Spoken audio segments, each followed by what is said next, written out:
What's going on, everybody? This Afro Think Tank. All right, like every single one of you, except for a few of you, I was watching Oshay. Okay, go the hell off on his live. Now, when Oshay goes live, he's got something serious to talk about, right? Like he be on joke time a lot, but sometimes he ain't on joke time, and he got some shit he got to say. And when I was listening to him, you know, he was talking about how he got scammed. He got scammed by people who he was helping out. Like y'all heard me say before that despite his rhetoric, Oshay does Pan-African shit offline, right? Y'all heard me say this shit before. Like, so that's why I'm conflicted about certain things. We have an ideological difference, right? But in all seriousness, I felt the need, because I was reading the comments, right? I felt the need to jump on this as well to back him up on the things that he said, especially one particular thing he was talking about was the way, and African people don't get offended because y'all know this shit is true, right? The way y'all conduct business in Africa is very unprofessional, right? It seems like a lot of, now I'm not gonna say there's not some African businesses that do things on the up and up. There are, but there is an attitude, right, of business in Africa, right, to where it seems like every single person is trying to get one over on you, right? And is not just a few people. It seems to be the culture, all right? Because I experienced it here in Nigeria. Now, I haven't been scammed like Oshay. Oshay got big money, so he got big money scammed. I was like, God, when he said how much, I was like, God. Now, I'm surprised. As much as he got scammed, I'm surprised. They lucky this is all he doing, to be honest. Like, because there are people, you get taking that much motherfucking money, shit. You know, he wouldn't, yeah. Damn, okay, that's all I gotta say, right? Nah, right? You going 6 feet under doing some shit like that, right? And the guy he was talking about, I remember that guy, right? Because I remember one time Oshay was doing he was doing something. I think he had me, like, he was featuring something I said on the show, and the guy was very smug and disrespectful to what I said, right? And he don't even know me. And I think the dude used to be in DC, like from my area, but he's not from DC. The dude had a real arrogant, like I'm real good at reading people, right? I got you read as soon as I saw you, and something told me he was a piece of shit in the first place. And I was wondering, like, oh, what? I personally at the moment, like, oh, fuck, who would want to be around this smug motherfucker, right? Who think he better than everybody, ain't got shit, right? And Oshay was helping this guy out, putting him on, only to be fucked up. Ain't nothing like getting fucked over by somebody who you care about, who you trying to do something for. Ain't nothing like that shit right there. That's how people get buried, all right? And so, you know, when he mentioned in the video, I'm sure people gonna clip this video up. I'm not going to, only because of the shit. You know how long it take to upload a goddamn video? I think y'all can go and watch it. It's worth the watch. It's long, but damn it, it's worth the watch because he ain't saying nothing wrong, right? The problem with Africa, right? The problem that they're having is not just the old heads, the old uncles and shit that they're scamming politically, right? It's not just them. It's the middle-aged dudes, right? Who don't give opportunities to the younger dudes. There's so much talent in Africa, right? These young guys want opportunity. And sometimes these freaking Africans, they'll go to school in the West. They'll go to school, you know, Canada, UK, America, right? They get their Western education, and they come back and they think they better than everybody in their own country. And they don't have any tribal pride or national pride to want to do something for their own people and be fair, giving them the opportunity. And I see it. Like when he said the dude was when he was in the restaurant, he's just talking to the waiter like they ain't shit. I cannot stand that. And I've encountered that before. I've encountered that in America. All right. I've watched people who are just like the Agaba guy. I think I'm saying his name right. Just like that in America, in DC, right? Talk to people who are of the servant class, right? Cleaners and stuff like that. I remember one dude, right, when I was working, one of the Latino cleaners was cleaning the trash can. This dude purposely threw his trash on the floor and made the dude pick up and tried to make the cleaner pick that shit up. That shit made me so mad. I stopped the cleaner and made that bitch ass nigga put that shit up. And I cussed his ass out. I can't stand that. Nobody is better than nobody else. We all are born spirits. We all bleed the same way. We all put pants on at the same way. And we all can be touched. We all bleed the same red blood. And some of these people forget that. And there is an arrogant class in Africa. They just totally disregard the younger folks. And usually it works with age, right? So the classism in Africa is with age, right? The older you are, the more I'm supposed to listen to you. It's like listening to your elders, listening to people older than you. And that turns out to be, that's kind of how shit's broken down. And the thing is, the children got so much respect because it's in them. They got so much respect that they just listen to. They have no choice. It's just bred into the culture. And a lot of middle-aged African, they fall for it. I mean, they abuse it, right? So even while I'm here, it's get kind of uncomfortable. The level of respect I get is ridiculous, right? As far as I'm concerned, because you don't get that shit in America. But I make sure not to take advantage of it. I'm very humble. Y'all see my videos, I have people working for me, and they're older than me.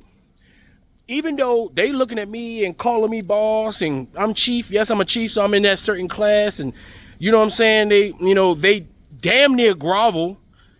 When they do that, I become more humble, right? I become more humble because it makes me feel uncomfortable that I got somebody who I still view as equal, despite my position, my age, how I view equal. That right there is just, I just like to give that energy, positive energy back, right? And, because I watch and witness how some Africans who got a little something treat ones who don't have nothing. And because they don't want the younger ones to come up, right? They make sure there's no opportunities for them younger ones to come up, which is not fair.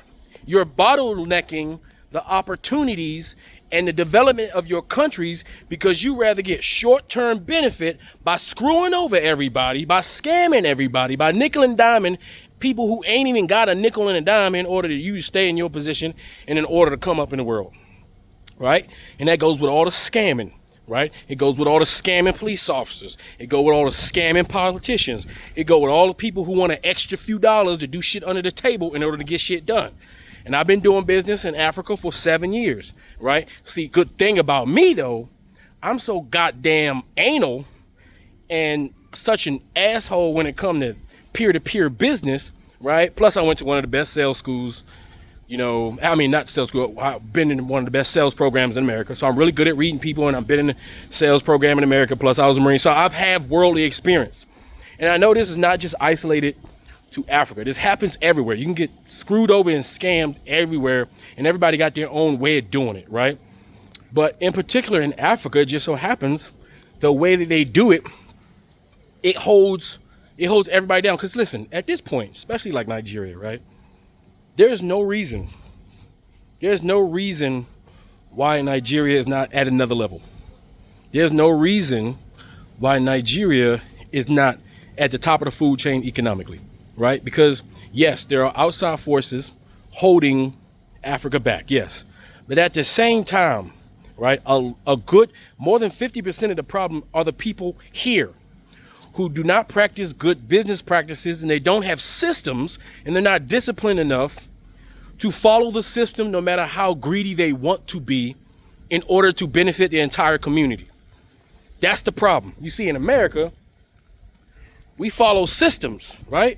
And those systems, no matter how greedy we personally want to be, how much a short-term gain would benefit us, we still follow the system because we understand that it benefits the collective, right? That's why I always say, look, if you come into Africa to save yourself, right, to be saved from the American system, there ain't time for you right now, because Africa only needs builders. People who are going to build, people who are going to get in the trenches of this shit, deal with this shit firsthand, right, and clear the way for everybody else who want to utilize systems to benefit themselves, right? That's why even though I'm in Nigeria, and when people ask they want to come and do business in Nigeria, I always, they email me, I always talk to them for free. And sometimes I can't recommend based off what they want to do and their level of travel and knowledge. I don't even recommend Nigeria because it takes us, certain countries, it takes a special type of person to deal with it, because you know you're going to deal with it, right? You know you're going to deal with it, right? And if you're not willing to deal with it, all you're going to do is come here and get scammed and get disappointed. Because everybody, when they see an African American, you got to understand, and this is the truth, when they see an African American, to them, you're automatically got money. You're rich. They're coming to see what they can get from you, and that's just nature. You know, as much as I love Africa, and I'm not going to sit here and sugarcoat it for everybody, I know I keep it real. It ain't the first time I said this. I made many videos talking about this, right? Africa, very well, black people have the ability to uplift themselves if they just show some discipline when it comes to business, if they show more care and love towards their youth, right? So their youth can benefit, right? Like, there's no reason why every country doesn't have full power. There are other countries that have less money than these African countries, and they have more power than African countries. Why? Because when somebody gets the contract, right, to build a power plant, they put the money in their pocket, right, and they disappear instead of putting that money to the project that's supposed to be developed and built, right? Instead of building a hospital, right, they take that money, steal it, and they go to Maryland University, all right? I mean, and they go to Johns Hopkins University in Baltimore, right, where they rent out a whole goddamn wing, right, to get the world's top freaking hospitality and service and medical care, while screwing over the people in their own village. That's what they do, and that's the fact. There's no reason, with all these goddamn doctors spread around the world, all these expert doctors, all these Nigerian and Ghanaian doctors, all these Ethiopian doctors, there's no reason why Africa doesn't have a world-class healthcare system. But it's because Uncle and middle management rather take that money and put it in their pocket and fly to the UK. Look at the presidents of African countries. Instead of building hospitals, they just fly to the UK and get themselves taken care of, get their families taken care of, instead of taking the money that does exist and building a goddamn hospital here that they can go to. They don't even trust their own hospitals in their capitals to take care of their medical needs. They got to go to the white man. And of course the white man's going to facilitate it, right? Of course the white man's going to see a greedy African and say, yeah, come on over, come into the hospital. Yeah, we got you, do take it. We give you a nice 5-star hotel, right, suite right next to it. You go here, take care of yourself, as long as you don't build that hospital in your country so that your people can thrive, so that we can keep your doctors working for us. You see, if you give your doctors an opportunity to come back home and work in world-class hospitals with world-class equipment, they'll do it. But these rich politicians and business people, they don't want to do that. And the way tribalism manifests itself within the higher class is that everybody want to hold power, right? If you're an upper class Yoruba, right, you have no intentions on helping any young Igbo do anything. If you are upper class Igbo, you're not sharing any of your benefit or economic opportunities with any Yoruba, lower class, anything. Huh? If you Hausa and Fulani and you got bread, shit, you barely even helping out your own Hausa and Fulani, and you definitely not giving no opportunity to no goddamn lower class Yoruba or Igbo, right? So you got all these people camped up and clicked up at the highest level, screwing over each and every one at the lower class, all collectively at the same time. And that's the problem. That's one of the many problems. So I say it takes a very strong individual, right, who understands systems, right, to come here and drill it in these people's head. If you want to get ahead, if you want your people to get ahead, you're going to have to show some discipline. You're going to have to hold your scammers accountable. You have to, because if you don't, you're always going to be subservient to the Europeans. You see, the Europeans are scammers, but they already built the system based off their scamming. They at least allowed their nations to grow, you know, based off their scamming. They let a little bit trickle down. These Africans, man, they don't.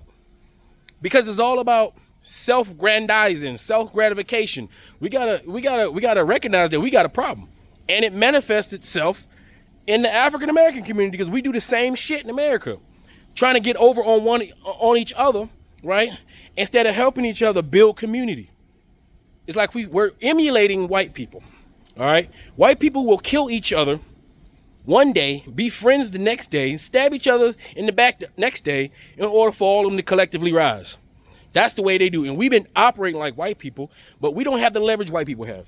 We didn't have 300-400 years of free slave labor like they had. We're starting from the bottom in the mud. Yet these middle management, these middle people, these scammers won't even allow the young people to build bricks. It's absolutely ridiculous. There's some countries like Cameroon, right? There was a YouTuber who came on Cameroon. He went from Cameroon to Nigeria, and he had to make a bank account. And he was so surprised that he can put money in that bank account and it just sit there in that bank account, because Nigeria has an excellent banking system. Nigeria has a far more advanced banking system than America. If we need that. We need to level up to the Nigerian banking system, right? But what the guy from Cameroon said, he said, when you put money in your account, they automatically start withdrawing money from your account. Every month you're paying a certain amount of money just to have your money sit there. You know, and it's not like it's accruing interest. It's just taken up. And the thing is, the Cameroonians are not making a lot of money. Not all of them making a lot of money. So when you put your money in the bank, you're basically just giving it to the bank. And you can't just use it and spend it the way you want. The bank controls way too much of your personal money. So that means it keeps people perpetually poor.